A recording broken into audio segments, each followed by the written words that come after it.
Buenas tardes, en esta oportunidad les vamos a hablar sobre el cultivo de trigo y haba en la localidad de Colchagua, junto a mis compañeros Fabián Hidalgo, Fabián Ferreira y el que está hablando José Montenegro.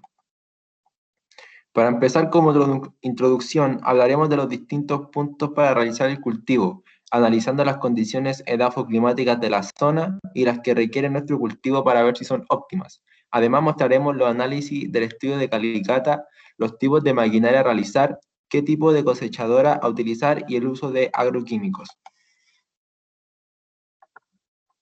El clima característico de Colchagua es templado mediterráneo. Más cercano al mar presenta variaciones, como una mayor humedad, pero hacia el interior predomina la sequedad, que se fija por 6 meses para que luego los inviernos sean lluviosos. Cuando nos entramos al sector cordillerano, las temperaturas bajan considerablemente hasta 0 grados. Colchagua se encuentra dentro de la región Libertador Bernardo O'Higgins, provincia de gran importancia agrícola, que está al sur de San Fernando.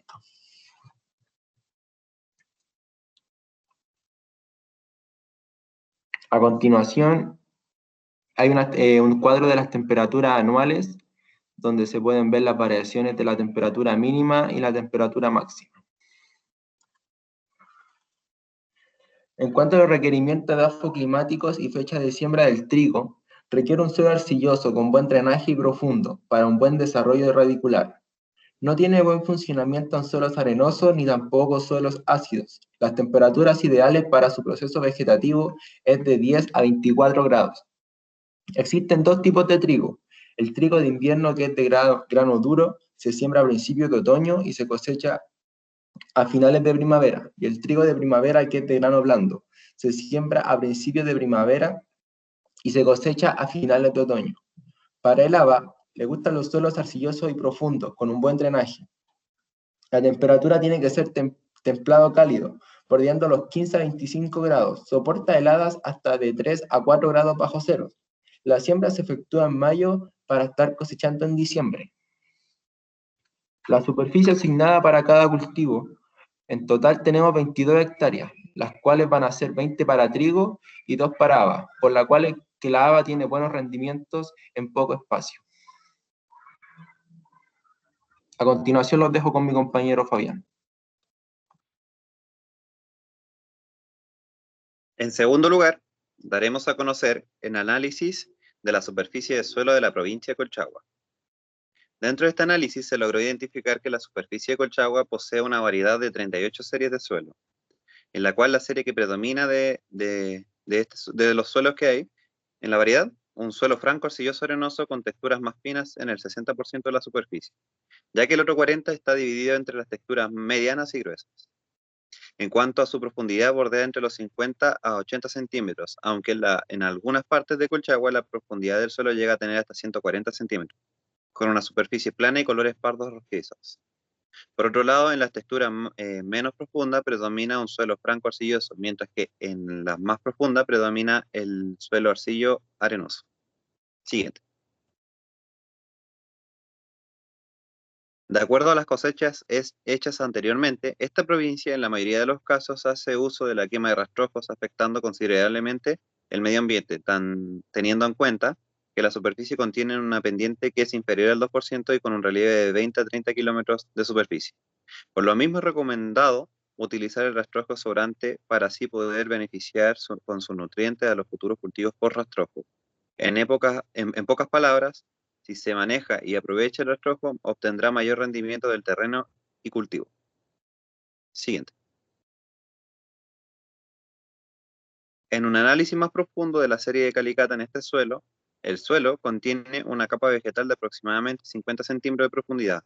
Por lo mismo, esta profundidad vegetal sería óptima para los cultivos de trigo y haba, que más o menos tienen la misma cantidad requerida.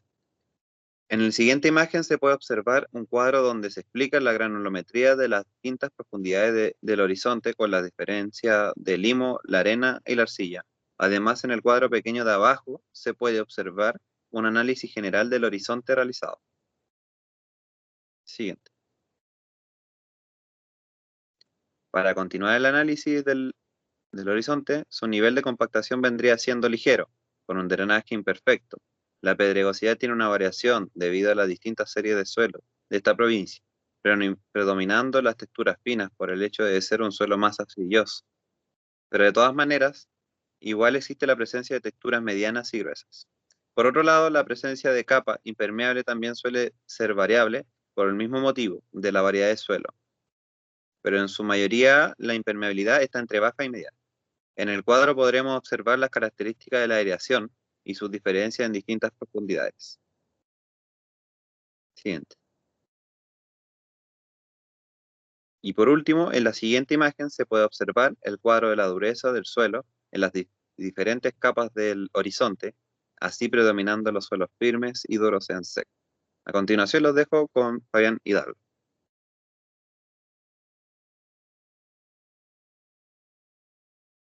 Como se ha dado a conocer, la labranza primaria es el primer sistema de preparación de suelo.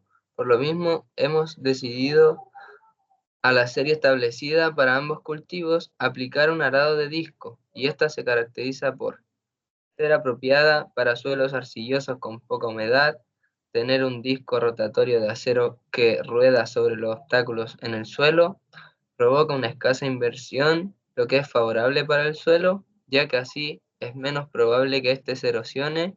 También el arado de disco provoca muerte a las malezas de reproducción vegetativa. Son superficiales y trabajan a 30 centímetros como máximo.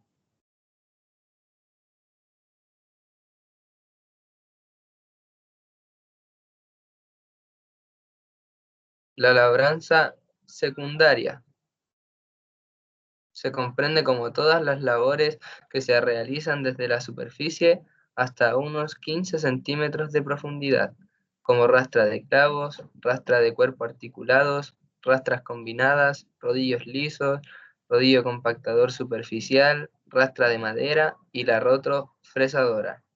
Esta última se va a usar en esta ocasión y su uso generalmente es conocido por crear una cama de siembra y dar al suelo las mejores características para una buena germinación de semillas.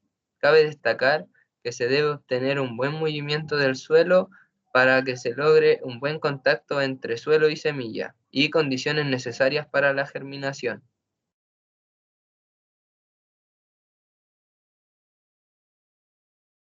Debemos tener en cuenta que hay que anticiparse al cultivo un mes antes.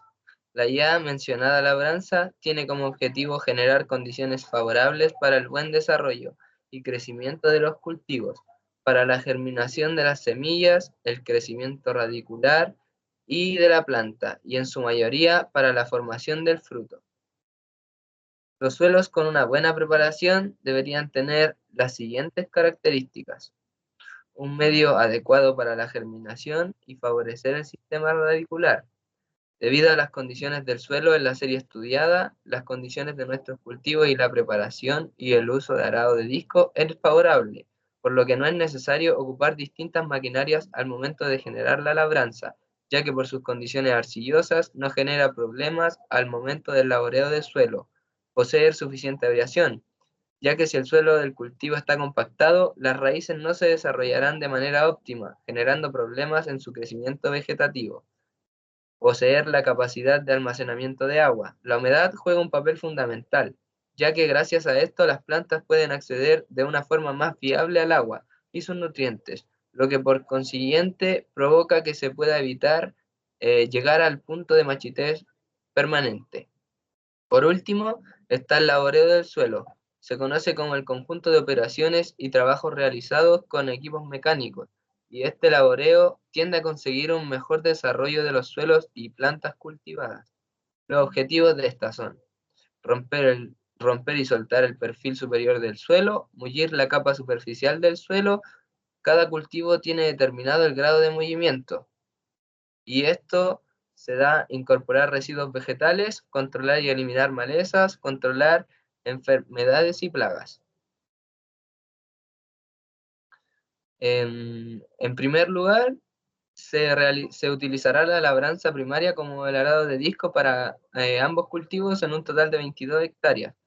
En segundo lugar, se utilizará la labranza secundaria como rotofresadora para el cultivo del trigo, debido a las condiciones de mullir el suelo, creando una gran cama de siembra utilizada en un total de 20 hectáreas. Y en tercer lugar, se utilizará la labranza secundaria como rotofresadora para el cultivo de habas, debido a las condiciones mencionadas anteriormente.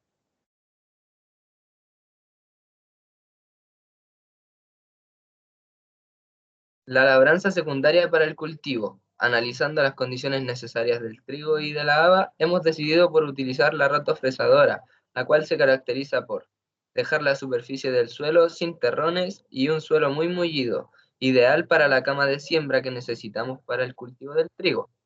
Debido a la serie de los suelos presentes en este tipo de maquinaria, no tiene problemas en generar su trabajo. No tiene impedimentos gracias a las condiciones de suelo. Esta herramienta agrícola es recomendable en suelos arcillosos, por la pequeña distancia entre la máquina agrícola y el tractor. Se puede acoplar otros implementos para minimizar la labor, ahorrando vueltas y combustible debido a sus capacidades. Un implemento recomendado a utilizar es un rodillo, para el mejor desmenuzado de terrones y mejor nivelación del suelo.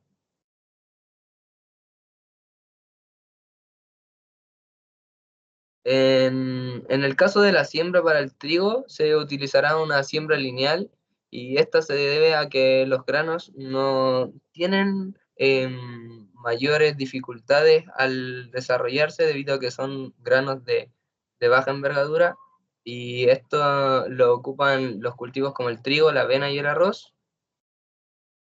Y en el caso del haba se utilizará una siembra de hilera debido a que éstas necesitan distancia entre las plantas y entre las hileras, más conocida como las sembradoras de precisión. A continuación, los voy a dejar con mi compañero José, que les va a hablar sobre las cosechadoras. Bueno, una de las ventajas del uso de la cosechadora es que reducen los tiempos considerablemente el de lo que dura la cosecha. También reducen la cantidad de mano de obra que se requiere para la cosecha. Y también es una máquina que trabaja relativamente pocas horas por año, debido a los breves tiempos de cosecha. Y una de las desventajas más comunes es que es su alto costo económico. Para las habas, vamos a ocupar una cosechadora de hortalizas más bien como una cosechadora de guisantes.